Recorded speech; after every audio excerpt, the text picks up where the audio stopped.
Anime fans அனைவருக்கும் வணக்கம். இன்னைக்கு நம்ம 10,000 வேர்ல்டு எபிசோட் 375 376 தான் பார்க்க போகிறோம்.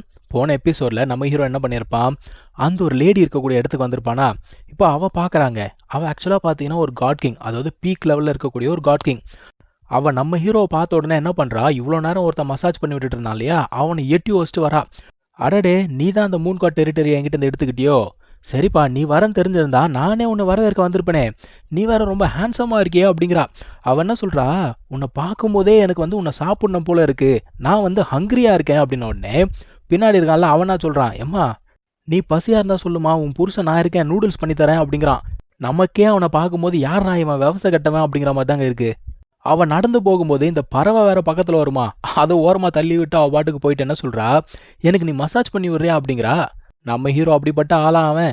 ஆனால் அந்த புருஷங்காரன் என்ன சொல்கிறான், எம்மா நான் இருக்கேன் நான் பண்ணி விடுறேன் அப்படிங்கிறான். டேய் ஓரம் போடா, உங்ககிட்ட யாரா கேட்டது, நான் இவங்கிட்ட தானே கேட்டேன் அப்படிங்கிறா. நம்ம ஷாவுத்தியன் பாக்குது, நான் எவ்வளவோ பேரை பார்த்துருக்கேன், டீமன்ஸ் கூட பார்த்துருக்கேன், உன்ன மாதிரி ஒரு கேவலமான ஆளை நான் பார்த்ததே இல்லை அப்படிங்குது. இது பேசி பேசி சண்டையை வலிச்சு விட்டுறோம். அதுக்கப்புறம் இவங்கிட்ட போய் நின்றுக்கிட்டு, மாஸ்டர் அடிச்சு விட்டுருங்க மாஸ்டர் அப்படின்னும். அதே தான் இங்கேயும் நடக்குது. நம்ம ஹீரோ வந்ததுலேருந்தே சண்டை போடுறதுக்கு ரெடியாக தான் இருக்கான். இப்போ அந்த பொண்ணுமே சண்டை போட வரா. நம்ம ஹீரோ அடிச்ச அடியே அவளால் தாங்க முடியலங்க, அவளோட கையெல்லாம் உதிருது. இப்போ அவன் என்ன பண்ணுறான், அடுத்த அட்டாக்கு ரெடி ஆகுறா. நம்ம ஹீரோ சும்மா இருப்பானா, அவனுமே எதிர்த்து அடிக்க ஆரம்பிக்கிறான். இவன் ஏகப்பட்ட ஸ்வாட்ஸை வச்சு அடி அடிக்கிறான். அவளால் தாக்கு பிடிக்க முடியல, எல்லாருமே டிஃபீட் ஆகிட்டாங்க அந்த இடத்துல. அவள் டிஃபீட் ஆனதுக்கப்புறம் அவன் மேலே போய் ஏறி உட்காந்துக்கிட்டு நம்ம பறவை வீரவசனம்லாம் பேசுதுங்க. இப்போ நம்ம பறவை கேட்குது, நம்ம பிரின்சஸை தேடி போகலாமா அப்படின்னு கேட்குது. அவன் என்ன சொல்கிறான், அதெல்லாம் வேணாம், அவன் என் சிஸ்டர் ப்ரொடெக்ஷனில் இருக்கா, நம்ம போய் ட்ரைனிங்கை பார்ப்போம்னு சொல்லிட்டு கிளம்பி போயிட்டாங்க. இப்போ 7 மாதம் ஆயிடுச்சு. இந்த பிரின்சஸை காட்டுறாங்க. ஆக்சுவலாக நம்ம ஹீரோட சிஸ்டர் இருக்கால, அவள் என்ன சொல்கிறா, நான் போயிருந்தேன் அந்த ஒரு இடத்துக்கு, ஆனால் அவள் இறந்து போயிருக்கா. ஸோ உனக்கான வெஞ்சன்ஸை யாரோ ஆல்ரெடி எடுத்துட்டாங்க. யார் கொண்டாங்க அப்படிங்கிறது தெரியல, ஆனால் வெஞ்சன்ஸ் கம்ப்ளீட் ஆயிடுச்சு, நீ கவலைப்படாத அப்படின்னு சொல்கிறா. இப்போ திடீர்னு பார்த்தா இவள் வழியில் துடிப்பாளா. ஐயோ என்னடா அப்படின்னு பார்த்தா இவள் கேயோஸ் எனர்ஜி அப்படிங்கிறத நிறைய அப்சர்வ் பண்ணல. ஸோ குழந்தை பிறக்க போதாமா. அதே சமயத்தில் இந்த முதல் மனைவி இருக்கால, அவளுக்குமே குழந்தை அப்படிங்கிறது பிறக்க போகுது. அவளுக்கு பார்த்தீங்கன்னா 2 ட்வின்ஸ் பிறக்கிறாங்க. அதாவது ரெண்டுமே பெண் குழந்தைகள் தான். அவங்க என்ன சொல்கிறாங்க, இந்த குழந்தைங்க ரொம்ப டேலண்டடாக இருக்கும், ஏன்னா பிறக்கும் போதே டிவைன் லெவல் ஆரோட பிறந்திருக்குன்னு சொல்லிட்டு அதுக்கு ஒரு பேர் அப்படிங்கிறத வைக்கிறாங்க. இன்னொரு பக்கத்தில் பார்த்தீங்கன்னா அந்த பொண்ணு இறந்து போனா இல்லையா, ஸோ அது அவங்களுக்கு தெரியுது. இந்த மாதிரி அவள் போயிருந்தாலே மூன் காட் கிளானுக்கு தான் போயிருந்தா, என்ன ஆச்சு அவளுக்கு, யார் கொண்டிருப்பாங்கன்னு சொல்லிட்டு சார் டிவைன் எபிலிட்டிலாம் பயன்படுத்தி ஒரு க்ளோன் பாடியை சென்ட் பண்ணி விடுறாப்புல. இங்கே பார்த்தா அந்த இடமே பயங்கரமாக இருக்குங்க. ஏன்னா குழந்தை பிறக்க போதில்ல, அந்த இடத்துல லிட்டரலாக சொல்லணும்னா ஒரு நேச்சுரல் ஃபினாமினா அப்படின்னு சொல்லுவாங்க, அந்த மாதிரி இன்னமும் நடந்துக்கிட்டு இருக்கு. இவன் போய் பார்க்குறான், என்னடா இது பயங்கரமாக இருக்கே, காட் கிங்கோடைய குழந்தை பிறந்தாலே இந்த அளவுக்கு எதுவும் நடக்காதே அப்படிங்கிற மாதிரி பார்க்குறான். ஆனால் அங்கேருந்து வந்த எனர்ஜி இருக்குல்ல, இவன் கண்ணெல்லாம் பயங்கரமாக கூசுதான், அவனால் பார்க்கவே முடியல. அவன் என்ன முடிவு பண்ணுறான், இப்படி ஒரு குழந்தைய நம்ம வளர விடக்கூடாது, கருவிலேயே அழிச்சிடணும் அப்படிங்கிற மாதிரி முடிவு பண்ணுறான்.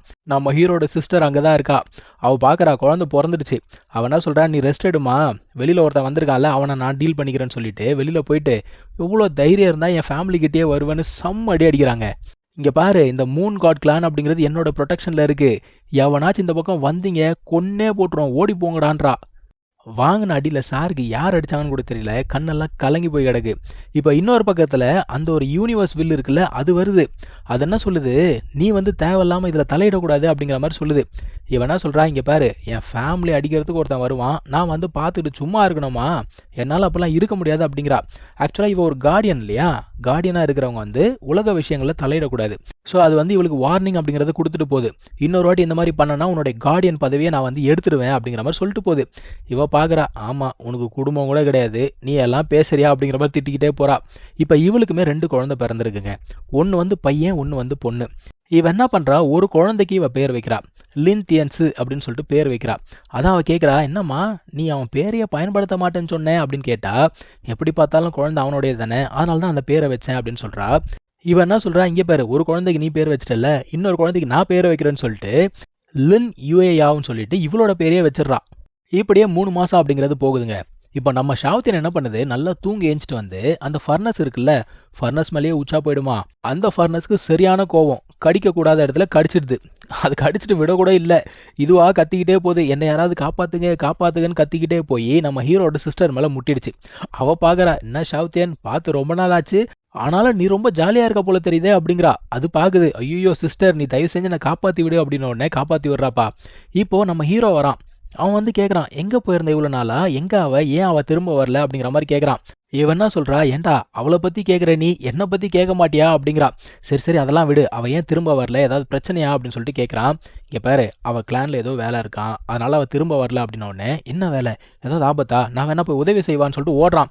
நிப்பாட்றா, நில்லு ஒரு நிமிஷம், அதெல்லாம் ஒன்றும் பிரச்சனை இல்லை, அதெல்லாம் நான் பார்த்துக்கிட்டேன். இங்கே பாரு, உனக்கு ஏற்கனவே ஏகப்பட்ட எனிமிஸ் இருக்காங்க, நீ பாட்டுக்கு தேவையில்லாமல் போய் ஆபத்தை அங்கே கொண்டு போய் விட்டுறாத, அமைதியா இரு அப்படிங்கிறா. ஆக்சுவலாக நான் வந்து 3 மாதம் ஆயிடுச்சுன்னு சொன்னல, 3 மாதம் இல்லைங்க, 3 வருஷம் அப்படிங்கிறது கடந்து போயிடுச்சு. இப்போ பறவை கேட்குது, அப்போ நாங்கள் எப்போ தான் அவளை திரும்ப பார்க்கறது அப்படின்னு கேட்குது. இவங்க என்ன சொல்கிறாங்க, இங்கே பாரு, இந்த ஒரு உலகத்தில் நீ வந்து எம்பரராக இருந்தால் மட்டும்தான் ஸ்ட்ராங்காக இருக்க முடியும். நீ ஸ்ட்ராங்காக இல்லைன்னு வச்சுக்கோ, உன்னால் யாரையுமே ப்ரொடெக்ட் பண்ண முடியாது அப்படின்னு சொல்கிறாங்க. அவனும் பார்க்குறான், ஆமாம் நீங்கள் சொல்கிறது கரெக்டு தான், நான் வந்து கண்டிப்பாக ட்ரெயின் ஆகி சீக்கிரமாக எம்பரர் லெவல் ரீச் ஆகிடுவேன் அப்படிங்கிறான். அதான் அவன் சொல்கிறான், நானும் கிளம்ப வேண்டிய டைம் வந்துடுச்சு, நான் கிளம்பி போகிறேன் அப்படின்னு சொல்லும்போது பறவை, ஐயோ நீங்கள் போயிட்டீங்கன்னா என்ன யார் ப்ரொடெக்ட் பண்ணுறது அப்படிங்குது. அவங்க என்ன பண்ணுறாங்க, ஒரு ஜேட் ஸ்லிப் மாதிரி எடுத்து கொடுத்து, உனக்கு ஏதாவது ஆபத்து இருந்தால் இதை பயன்படுத்து, நான் உடனே வரேன்னு சொல்லிட்டு அவங்க கிளம்பி போயிட்டாங்கப்பா. இப்போ இன்னொரு 7 வருஷம் அப்படிங்கிறது கடந்து போகுதுங்க. நம்ம தேஞ்சி பாருங்க, ஆல்மோஸ்ட் ஹாஃப் ஸ்டெப் காட் கிங் சொல்லுவாங்க, அந்த லெவலுக்கு வந்துட்டாங்க. அதுக்கப்புறம் 2 ட்வின்ஸ் பிறந்தாங்க இல்லையா, அந்த பசங்களும் நல்லா வளர்ந்துருச்சு. அந்த பசங்க இவங்ககிட்ட என்ன கேட்குது, அப்பா பற்றின கதையை எங்களுக்கு சொல்லு அப்படிங்கிற மாதிரி கேட்குது. ஏன்னா இந்த பசங்க அவங்க அப்பா இது வரைக்கும் பார்த்தது இல்லை இல்லையா. இவனுமே ஓகே ஓகே அப்படின்னு சொல்லிட்டு கதையை சொல்ல ஆரம்பிக்கிறான். அதாவது அவங்க 2 பேரும் என்ன பண்ணுறாங்க, இவனுக்கு டீ ஊற்றி கொடுக்குறாங்க. அவன் டீயை குடிச்சிக்கிட்டே அவங்க அப்பா பற்றின வீர சாகசங்கள் எல்லாத்தையுமே சொல்லிக்கிட்டே இருக்கான். அடடா அப்பா எவ்வளோ ஸ்ட்ராங்காக இருக்காங்க அப்படின்னு சொல்லிட்டு இந்த பசங்களாம் பேசுதுங்க. திடீர்னு பார்த்தா இவன் வந்து பாய்சன் நல்லா அஃபெக்ட் ஆகிருக்கான். அந்த பொண்ணு கேட்குறா, ஏண்டி இவனுக்கு நான் மயக்க மருந்து தானே கொடுக்க சொன்னேன், எதுக்கடி பாய்சன் கொடுத்த அப்படின்னு கேட்குறா. அவன் என்ன சொல்கிறா, ஐயோ பாட்டில் தப்பாக எடுத்துகிட்டு வந்துட்டேன் போல தெரியுதே, சரி பரவாயில்ல விடு, இவன் உடம்புல தான் வந்து ஃபீனிக்ஸ் பிளட் லைன் இருக்குல்ல, பாய்சன்லாம் அவனை ஒன்றும் பண்ணாது, முதல்ல சாவி எங்கே இருக்குது தேடு அப்படிங்கிறாங்க. அடி பாவீங்களா, பாசத்தில் பேசுகிறீங்கன்னு பார்த்தா இப்படி ஆப்பு வைக்கிறீங்களே. இந்த 2ம் எங்கடா போதுங்க அப்படின்னா, அவங்க அப்பாவை தேடி தான் போதுங்க. ஒருத்தி சொல்கிறா, இந்த மாதிரி அம்மா சொன்னாங்கல்ல வெளியில் வந்து கெட்டவங்களாம் இருக்காங்கன்னு, வேண்டாம் அப்படிங்கிறா. இன்னொருத்தி என்ன சொல்கிறா, இருந்துட்டு போட்டோம், நான் யார், எம்பரருடைய பேத்தி நான், எவன் என் மேலே கையை வச்சிருவான். அது மட்டும் இல்லாமல் நம்ம இங்கேயே இருந்தால் எப்படி, வெளியில் போய் அட்வென்ச்சர் அப்படிங்கிறத பண்ணால் மட்டும் தானே நம்ம ஸ்ட்ராங் ஆக முடியும். உனக்கு வந்து அப்பா மாதிரி தாத்தா மாதிரி ஸ்ட்ராங் ஆகணுமா வேண்டாமா அப்படின்னு கேட்குறா. ஆமாம் ஆகணும் அப்படின்னு சொன்ன உடனே, அப்போ நான் சொல்கிறது கேளு, வா போகலான்னு சொல்லிட்டு வலிச்சுட்டு போகிறாப்பா. இதுக்கப்புறம் என்ன நடந்தது அப்படிங்கிறத நம்ம அடுத்த எபிசோடில் பார்க்கலாம். தேங்க்யூ ஸோ மச் ஃபார் வாட்சிங். Take care. Bye.